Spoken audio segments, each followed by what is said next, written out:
Let us go to the word of God. പ്രാർത്ഥനയോടെ നമുക്ക് ദൈവത്തിൻ്റെ വചനത്തിലോട്ട് തിരിയാം.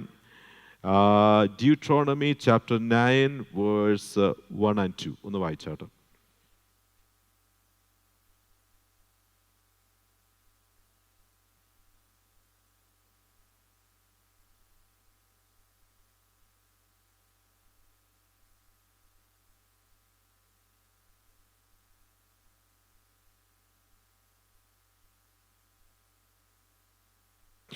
മതി. Thank you Lincy for leading those verses. എല്ലാവരുടെയും ധാരാളം അനുഗ്രഹിക്കട്ടെ. സ്തോത്രം. നമ്മൾ പ്രാർത്ഥനയോടെ ദൈവത്തിൻ്റെ സന്നിധിയിൽ ആയിരിക്കുകയാണ്.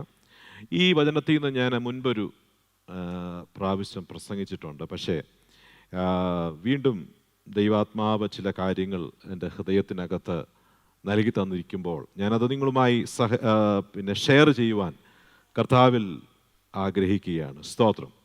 So we all are well familiar with the context of the chapter here. The Israelites are going to enter into the promised land. Israel മക്കൾ വാഗ്ദത്ത നാട്ടിലോട്ട് പ്രവേശിക്കാൻ പോകുന്നു. And this is going to be their second attempt, right? ഇത് രണ്ടാമത്തെ attempt ആണ്. The second attempt was a success as opposed to the first attempt which was a failure. ആദ്യത്തെ attempt പരാജയപ്പെട്ടു. രണ്ടാമത്തെ അറ്റംപ്റ്റ് അവർ ചെയ്യാൻ തക്കവണ്ണം പോകുകയാണ്.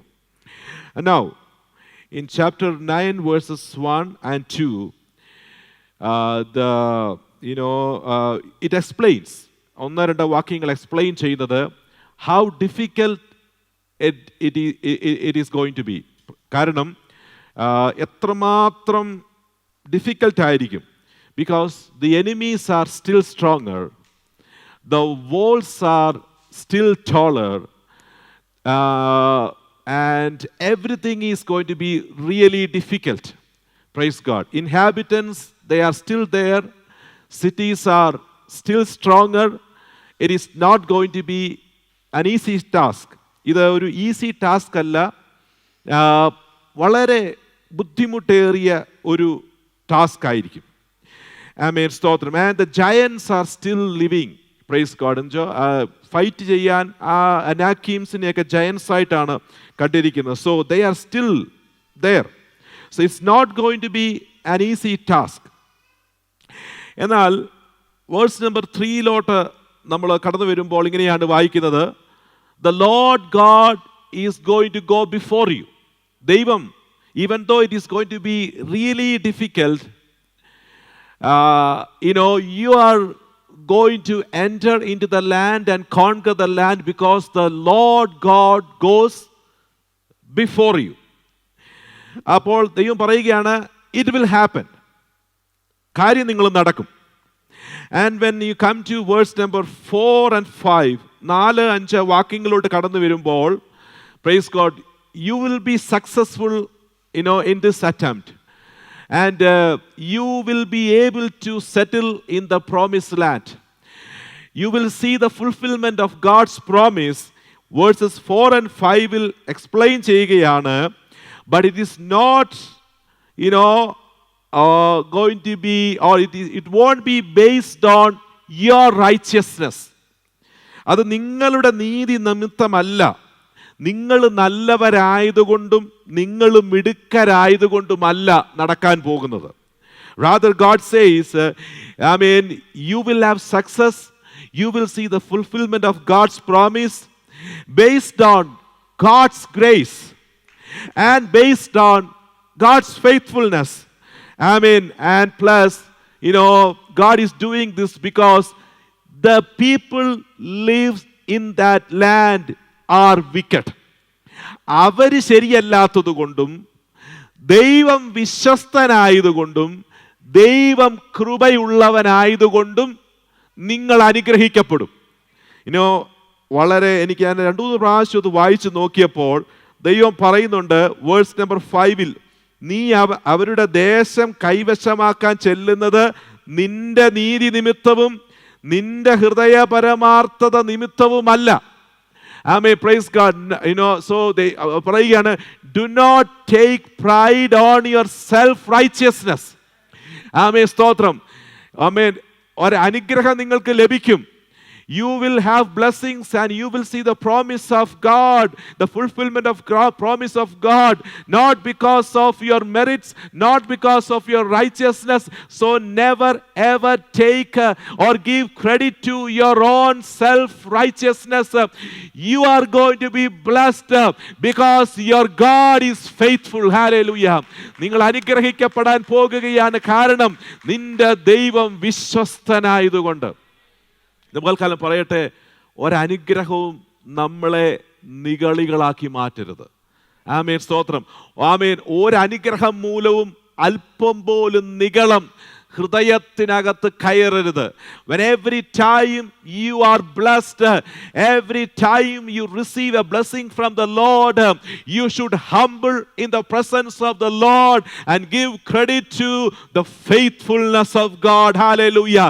The covenant faithfulness of God. Hallelujah. ദൈവം പറയുന്നുണ്ട്, പിതാക്കന്മാരോട് അബ്രഹാമിനോട് ഞാനൊരു വാഗ്ദത്തം ചെയ്തതുകൊണ്ട് നിങ്ങളെ ഞാൻ എൻ്റെ വാഗ്ദത്തം നിവർത്തിക്കാൻ വേണ്ടി ആ ദേശത്ത് കൊണ്ടുവന്ന് സെറ്റിൽ ചെയ്യും. That is the covenant faithfulness of God. Hallelujah. എന്നാൽ ദൈവം പറയുകയാണ് എന്തെന്നറിയാമോ? ആമേൻ, സ്തോത്രം. The adversities are going to remain the same as you make the attempt. അതിൻ്റെ അർത്ഥം ദൈവം പറയുകയാണ്, ആമേൻ, സ്തോത്രം, ഈ അഡ്വേഴ്സിറ്റീസ് ഈസി ആണെങ്കിൽ they can fight. If the people are weaker, then they can fight with their strength, their military strength, and conquer the land. But this, the people are so strong, I mean, they can never ever conquer the land with their military strength. Now, they need an extraordinary help from above. അതിൻ്റെ അർത്ഥം എന്താണെന്നറിയാമോ? God made sure that Israel must not attribute, future victory to their military strength. സ്തോത്രം. ദൈവം അവർക്കൊരു അനുഗ്രഹം കൊടുക്കുമ്പോൾ അത് അവരുടെ കഴിവ് കൊണ്ട് നേടിയെടുത്തെന്ന് പറയാൻ ഒരിക്കലും ഇടവരരുത്. സ്തോത്രം. The conquest will be a divine assignment and achievement. Hallelujah. അവർക്ക് ലഭിക്കാൻ പോകുന്ന വിജയം എന്ന് പറയുന്നത് ഒരു ദൈവികമാകുന്ന നേട്ടമായി തന്നെ മാറണം. സ്തോത്രം. പലപ്പോഴും നമ്മൾ ചിന്തിക്കാറുണ്ട്, Lord, why this hardship is so strong? Why these obstacles are so strong? എന്തെന്ന് ചോദിച്ചാൽ, when every time we have an achievement, we must understand, our success and achievement, is from the Lord. It must be a divine achievement. Hallelujah.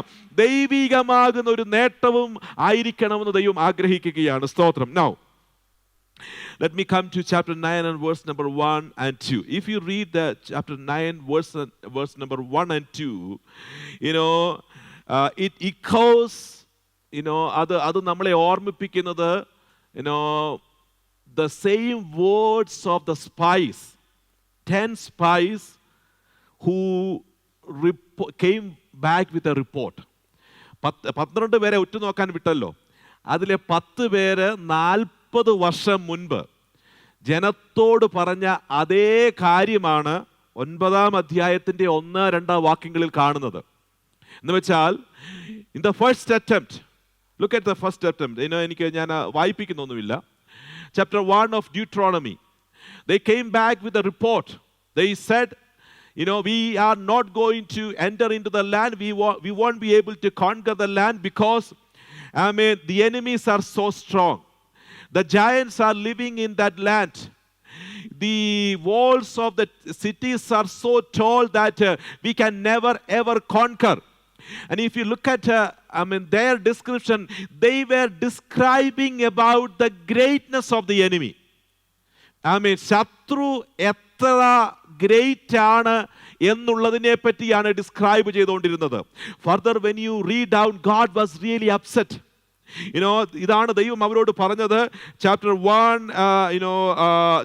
I think it's verse number 23 or 24. God said to them, ദൈവം അവരോട് പറഞ്ഞത്, praise God, I brought to you thus far. ഇത്രത്തോളം ഞാൻ നിങ്ങളെ കൊണ്ടുവന്നു. You did not trust in my name. നിങ്ങൾ എന്നിൽ ആശ്രയിച്ചില്ല. So praise God, that attempt was a failure. കാരണം they were describing about the greatness of the enemy, not about the greatness of the God. Praise God. And that is why the first attempt was a failure. And this time, now, ദൈവം എന്ത് ചെയ്യുന്നറിയാമോ? God sent them back to the wilderness. 40 വർഷം. And God taught them how to trust in the Lord. And God taught them how to obey them. And God taught them about faith. Now, all those generations gone. The new generations, ഒരു പുതിയ തലമുറ വന്നു. അപ്പോൾ സ്തോത്രം. Now, from chapter 9 and verse number 1 and 2, what we come to understand is the old generation has passed on all the stories about the land of Canaan. അതിനകത്ത് എന്താണ് പറഞ്ഞത്? പഴയ അപ്പന്മാരും പിതാക്കന്മാരും അമ്മമാരും എന്താണ് പറഞ്ഞു കൊടുത്തത്? They all taught them about the greatness of the enemy. Praise God. അത് അവര് മക്കൾക്ക് പറഞ്ഞു കൊടുത്തത് എന്താണ്? സ്തോത്രം, ഈ ശത്രു എത്ര വലിയതാണെന്ന്. So now when they coming back after 40 years, chapter 9 verse 1 and 2, ഞാനത് വായിക്കുകയാണ്. ഇസ്രായേലേ കേൾക്കുക, ഇന്ന് നീ യോർദാൻ കടന്ന് നിന്നേക്കാൾ വലിപ്പവും ബലവുമുള്ള ജാതികളെയും ആകാശത്തോളം ഉയർന്ന മതിലുള്ള വലിയ പട്ടണങ്ങളെയും വലിപ്പവും പൊക്കവുമുള്ള അനാക്യരെന്ന ജാതിയെയും അടക്കാൻ പോകുന്നു. നീ അവരെ അറിയുന്നല്ലോ. How did they come to know about them? From their parents. അനാക്യരുടെ മുമ്പാകെ നിൽക്കാകുന്നവൻ ആര് എന്നിങ്ങനെയുള്ള ചൊല്ല് നീ കേട്ടിരിക്കുന്നു. So when you read those verse 1 and 2, what you come to understand, the giants are still high. The giants are still there. The walls are still high. The cities are still fortified. Everything is the same. In other words, they would have expected, now we are coming back to the promised land after 40 years. 40 വർഷം കഴിഞ്ഞ് വരികയാണ്. The situations must have changed. സാഹചര്യങ്ങൾ മാറിക്കാണും. The adversities must have diminished. The cities might have, the walls might have destroyed. അവർ ചിന്തിക്കുന്നത് സാഹചര്യങ്ങൾ, പ്രതികൂലങ്ങളുടെ കഠിനത കുറഞ്ഞു കാണും. സ്തോത്രം, അനാക്യരുടെ ശക്തി കുറഞ്ഞു കാണും. സ്തോത്രം, മതില് പഴയതുപോലെ കാണത്തില്ല. അവർ ചിന്തിച്ചത് situations must have changed, but God is reminding them the situation the situation is not changed. The situations remain the same. The severity of the adversity remain the same. I did not change the situation. ഞാൻ സാഹചര്യത്തെ മാറ്റിയില്ല. ഇന്ന് പകൽക്കാലം നാം ഒരു കാര്യം മനസ്സിലാക്കണം. God will not change the situation to bless you. Rather, God will change you so that you can overcome the situation. Praise God. പകൽക്കാലം സക്സസിന്റെ ഒരു സീക്രട്ട് ഞാൻ പറഞ്ഞു തരാം. സാഹചര്യത്തെ മാറ്റിയല്ല ദൈവം നിന്നെ അനുഗ്രഹിക്കുന്നത്, നിന്നെ മാറ്റിയാണ്. Praise God. So God changed the Israelites, by sending back them into wilderness, teaching the faith, obedience and trust in the Lord. Now they have changed. Hallelujah. അവരെ ദൈവം മാറ്റി. സ്തോത്രം. അവരുടെ പെർസ്പെക്റ്റീവ് ദൈവം മാറ്റി. Previously they were talking about the greatness of the enemy. So in verse number 3, God is saying, I am going before you. The Anakim, the giants are there, the cities are there, but you should not look at them and be afraid said, you look at me, focus on me. I am going before you as a consuming fire. ദഹിപ്പിക്കുന്ന അഗ്നിയായി ഞാൻ നിങ്ങളുടെ മുൻപാകെ പോകുമ്പോൾ ശത്രുവിന്റെ വലിപ്പം കണ്ട് പിന്മാറാനല്ല, ദൈവത്തിന്റെ മഹത്വം കണ്ട് മുന്നോട്ട് പോകുവാൻ ഈ ദിവസങ്ങളിൽ നമ്മൾ തയ്യാറാകണം. Praise God. let us not hold back. Withdraw yourself by seeing the greatness of the enemy, but move forward with boldness by seeing the glory of the Lord. Hallelujah. ദൈവത്തിന്റെ മഹത്വം കണ്ട് മുന്നോട്ട് പോകണം. And now I just wanted to quickly say 3 things here. 3 കാര്യങ്ങൾ. Okay, so this is how God always worked in the life of the forefathers. God never changed the situations so that they can be helped, but God changed the people to soar above the obstacles. Hallelujah. Stotram. In Genesis chapter 26, ഉൽപ്പത്തി പുസ്തകം 26 അധ്യായത്തിൽ, we see this very familiar story of Isaac leaving the land. He took a decision to go to Egypt. Okay, Genesis chapter 26 verse 1 onward. Why did Isaac left the land? എന്തുകൊണ്ടാണ് ഇസഹാക്ക് ആ ദേശം വിട്ടത്? Because there were a famine. ഒരു ക്ഷാമമുണ്ടായി. So, you can never ever, if the famine is, the drought, the famine is, severe, you cannot live in that land. You have to leave. So, Isaac thought, I will leave. And his plan was to go down to Egypt. അതാണ് നമ്മൾ വായിക്കുന്നത്. So, there was no famine in Egypt, but that was not the plan of God. He was traveling against the plan of God. Now, he reached almost, not even halfway, പകുതി വഴി എത്തിയില്ല. He reached in the land of ഗെരാറിലെത്തി. And God appeared to him. ദൈവം അദ്ദേഹത്തിന് appear ആയിട്ട് പറഞ്ഞു, do not go down to Egypt. I want you to stay here. Now, God asked him to stay where? In the land of Gerar. Now, if he's going to stay in the land of Gerar, praise God, the problem is double. Because he's still, within the region of, within the region where the famine is occurring. Number 2, രണ്ടാമത്തെ കാര്യം, the land, the people are not good. The Philistines always love to fight.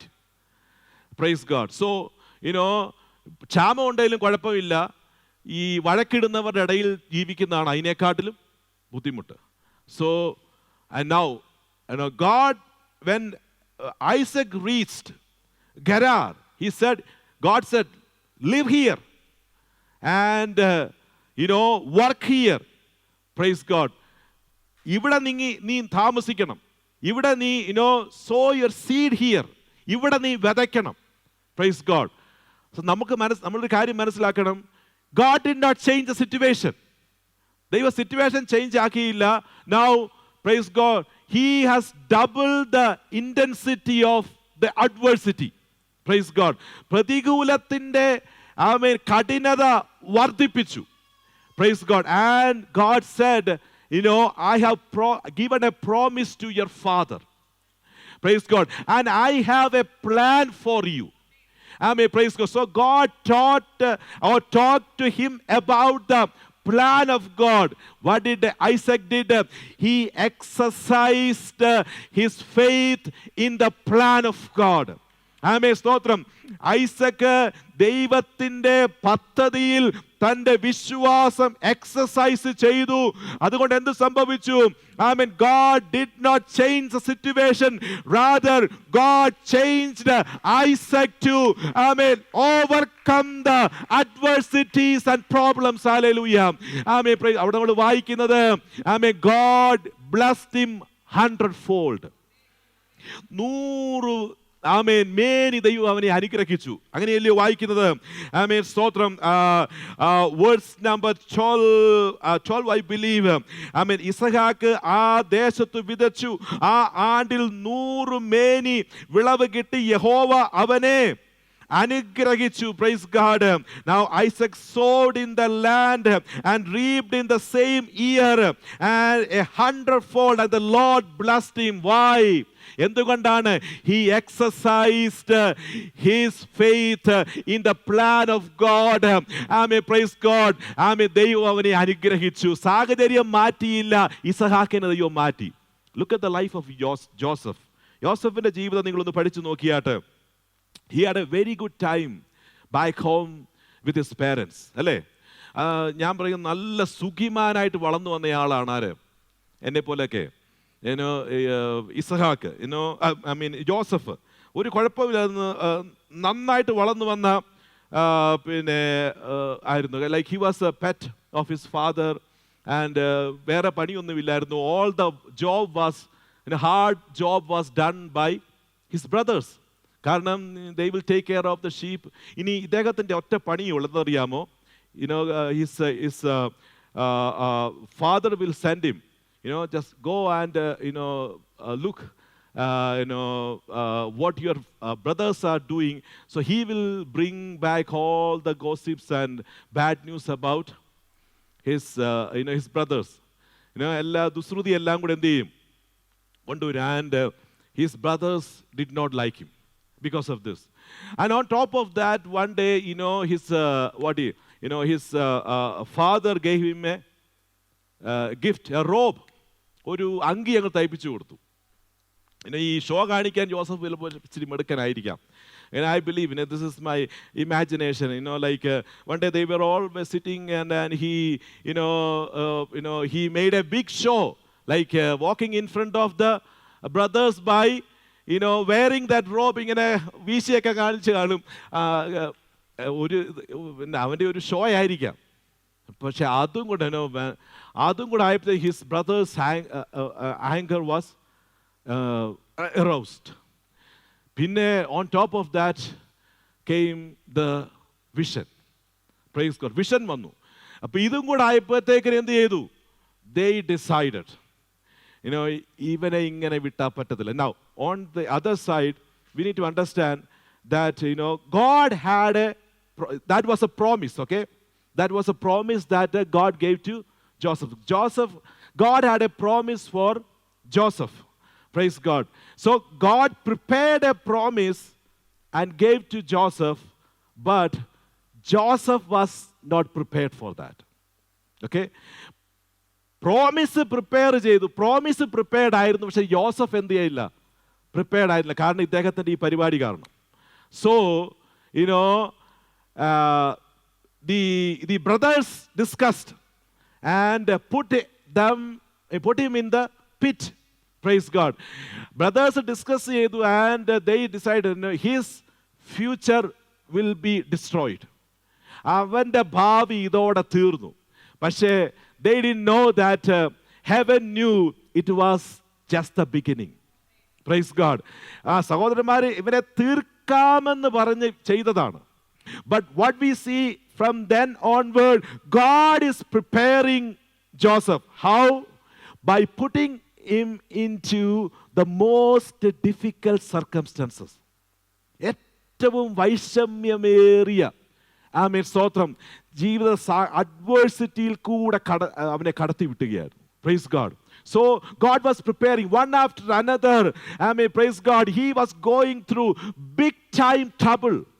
Amen. Stotram. And I was thinking like this, while he was in the pit, by standing in the pit, he can never ever see the palace.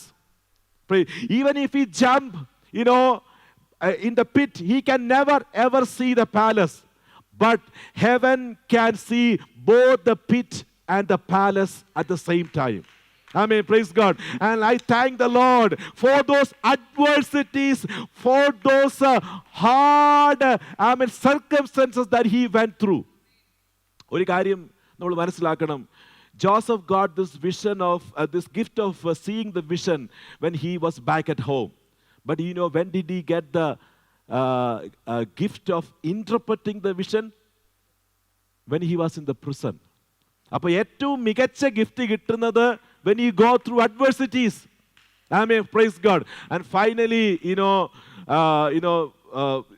ഈ brothers ഒരു plan ചെയ്തു. It was not only the plan of brothers. ദൈവവും plan ചെയ്തു. അപ്പൻ കൊടുത്ത ഈ Rob, praise God, അത് വെച്ച് ഇവൻ ഷൈൻ ചെയ്ത് നടക്കുകയായിരുന്നു. ഈ റോബ് ഊരിയെങ്കിലേ ഇവൻ ശരിയാകത്തുള്ളൂ. Right? Need to strip off this robe. If Joseph had to come back to the track, I have to strip off this robe. അതിനൊരു കാരണം മറ്റൊന്നുമല്ല. When you come to Genesis chapter 41 or 42, I believe. Chapter 42. Chapter 41, Genesis chapter 41 and verse number 42. ഒന്ന് വായിക്കാമോ? Yeah.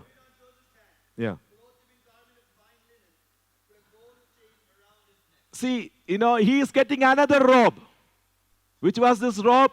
The robe given by Pharaoh. I would say, even though God, it was given by Pharaoh, it was in fact the robe given by God himself.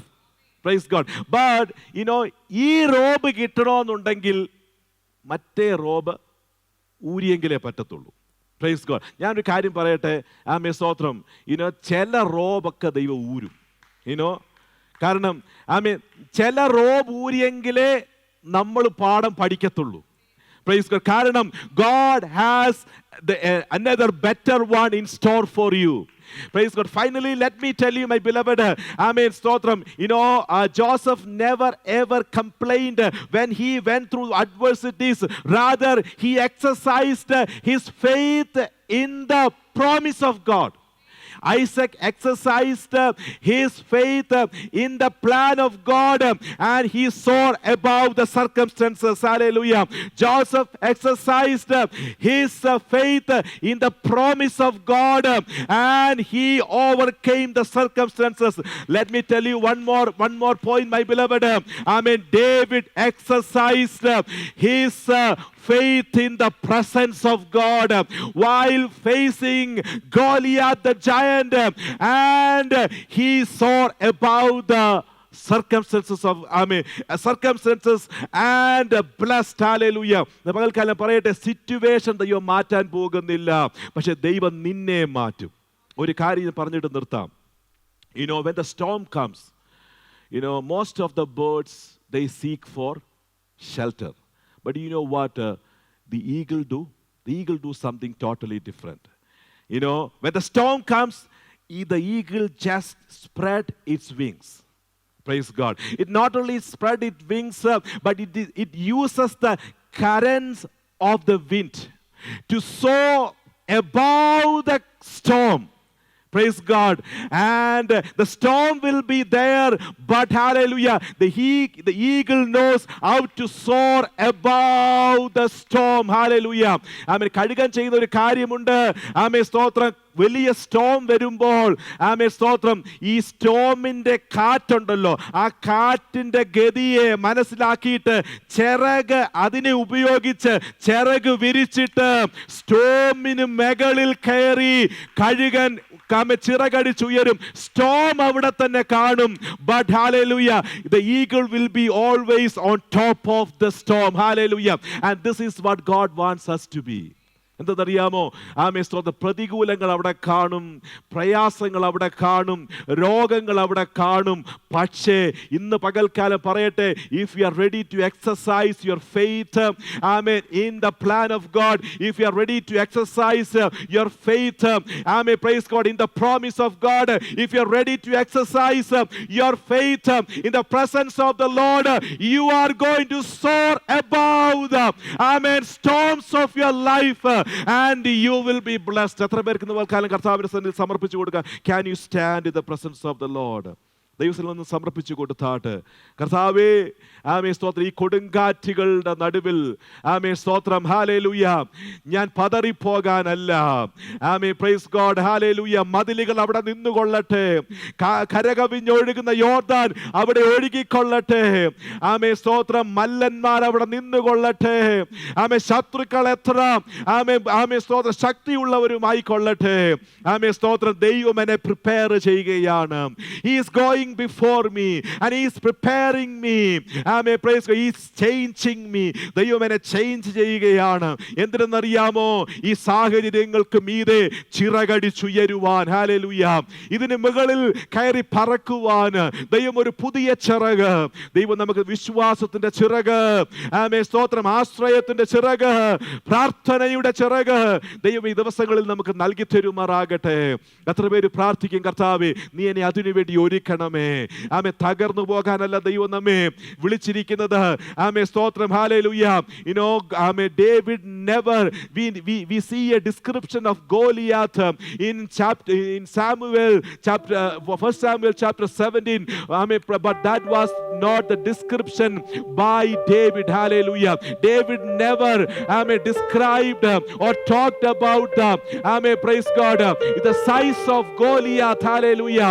But when David was approaching Goliath, he was talking about the greatness of his God. Hallelujah. He was describing about how great his God is. Hallelujah. ദൈവം എത്ര വലിയവനെന്ന് പറഞ്ഞ് ദാവീദ് മുന്നോട്ട് പോയി. ആമേൻ സ്തോത്രം, hallelujah.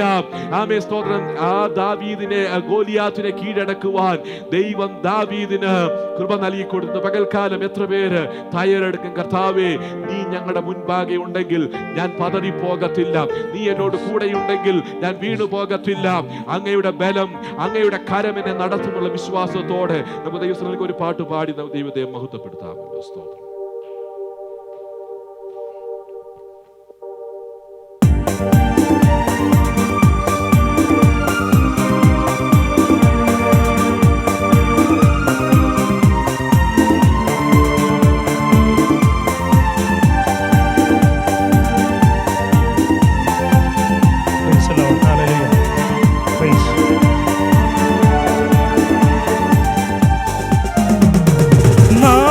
എല്ലാരും ഒന്നായി കൂടുവോ, നാഥനെ കൊണ്ടാടി പാടുവോ.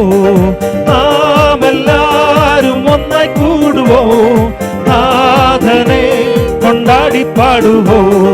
ഭൂതലത്തിൽ നമ്മെ ക്ഷേമമോടെ കാത്ത നായകനു സ്തോത്രം ആദരവായി പാടുവോ.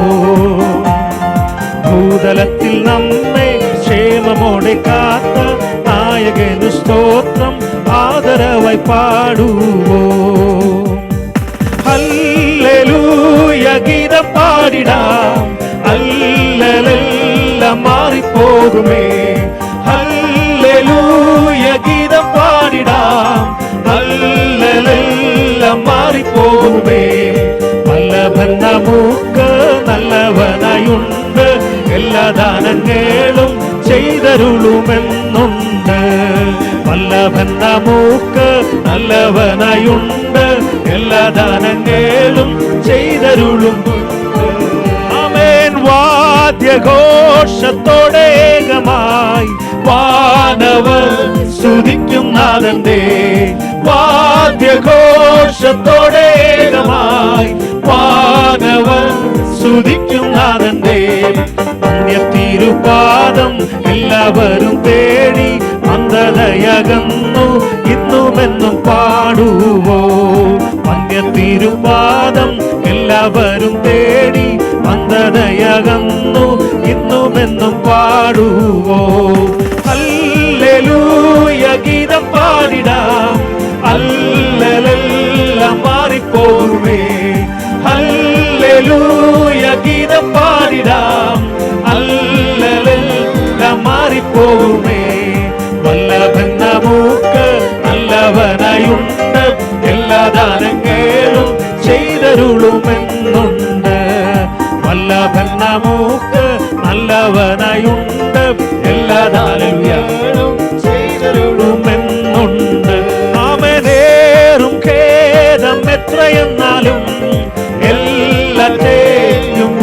വിലക്കിയല്ലോ. ഏറും ഖേദം എത്രയെന്നാലും എല്ലാത്തേലും വിലക്കിയല്ലോ. ഇഴകളിൻ ഭാരം ഏതും ചുമക്കുന്ന ഏക കർത്താവിന് സാദരം നാം പാടുവോ. ഇഴകളിൻ ഭാരം ഏതും ചുമക്കുന്ന ഏക കർത്താവിന് സാദരം നാം പാടുവോ. ആമേൻ. ഹല്ലേലൂയ ഗീതം പാടിടാം, അല്ലലെല്ലാം മാറിപ്പോകുമേ. ഹല്ലേലൂയ ഗീതം പാടിടാമേ, അല്ലലെല്ലാം മാറിപ്പോകുമേ. ആമേൻ. വല്ലഭൻ നമുക്ക് നല്ലവനായുണ്ട്, എല്ലാ ദാനങ്ങളും ചെയ്തരുളുമെന്നുണ്ട്. വല്ലഭൻ നമുക്ക് നല്ലവനായുണ്ട്, എല്ലാ ദാനങ്ങളും ചെയ്തരുളുമെന്നുണ്ട്. ആമേൻ. എല്ലാവിധ ആവശ്യങ്ങളും നല്ലതുപോൽ ചെയ്തു തരുന്ന, എല്ലാവിധ ആവശ്യങ്ങളും നല്ലതുപോൽ ചെയ്തു തരുന്ന, എല്ലാ മുട്ടും തീർത്ത നല്ല കർത്താവീനു എല്ലാവരും ചേർന്നു ഹല്ലേലൂയ പാടുവോ. എല്ലാ മുട്ടും തീർത്ത നല്ല കർത്താവീനു എല്ലാവരും ചേർന്നു ഹല്ലേലൂയ പാടുവോ. ഹല്ലേലൂയ ഗീതം പാടിടാം, ഹല്ലേലൂയ മാറിപ്പോകുമേ. ഹല്ലേലൂയ ഗീതം പാടിടാമേ, ഹല്ലേലൂയ മാറിപ്പോകുമേ. വല്ലവൻ നമുക്ക് നല്ലവനായുണ്ട്, എല്ലാ ദാനങ്ങളും ചെയ്തരുളുമെന്നുണ്ട്. വല്ലവൻ നമുക്ക് നല്ലവനായുണ്ട്, എല്ലാ ദാനങ്ങളും ചെയ്തരുളുമെന്നുണ്ട്. ആമേൻ. വാദ്യഘോഷത്തോടെ ഏകമായി വാനവർ സ്തുതിക്കും നാഥന്റെ. ആമേൻ. വാദ്യഘോഷത്തോടെ ഏകമായി വാനവർ സ്തുതിക്കും നാഥന്റെ. ആമേൻ. വന്ധ്യ തിരുപാദം എല്ലാവരും തേടി വന്ദതയകന്നു ഇന്നുമെന്നും പാടുവോ. വന്ധ്യ തിരുപാദം എല്ലാവരും തേടി വന്ദതയകന്നു ഇന്നുമെന്നും പാടുവോ. ആമേൻ. നാം എല്ലാരും ഒന്നായി കൂടുവോ, നാഥനെ കൊണ്ടാടി പാടുവോ. നാം എല്ലാരും ഒന്നായി കൂടുവോ, നാഥനെ കൊണ്ടാടി പാടുവോ. ഭൂതലത്തിൽ നമ്മെ ക്ഷേമമോടെ കാത്ത നായകനു സ്തോത്രം ആദരവായി പാടുവോ. ഭൂതലത്തിൽ നമ്മെ ക്ഷേമമോടെ കാത്ത നായകനു സ്തോത്രം ആദരവായി പാടുവോ. ആമേൻ. ഹല്ലേലൂയ ഗീതം പാടിടാം, ഹല്ലേലൂയ മാറിപ്പോകുമേ. ഹല്ലേലൂയ ഗീതം പാടിടാമേ, ഹല്ലേലൂയ മാറിപ്പോകുമേ. ആമേൻ. വല്ലഭൻ നമുക്ക് നല്ലവനായുണ്ട്, എല്ലാ ദാനങ്ങളും ചെയ്തരുളുമെന്നുണ്ട്. വല്ലഭൻ നമുക്ക് നല്ലവനായുണ്ട്, എല്ലാ ദാനങ്ങളും ചെയ്തരുളുമെന്നുണ്ട്. ആമേൻ. വല്ലഭൻ നമുക്ക് നല്ലവനായുണ്ട്, എല്ലാ ദാനങ്ങളും ചെയ്തരുളുമെന്നുണ്ട്.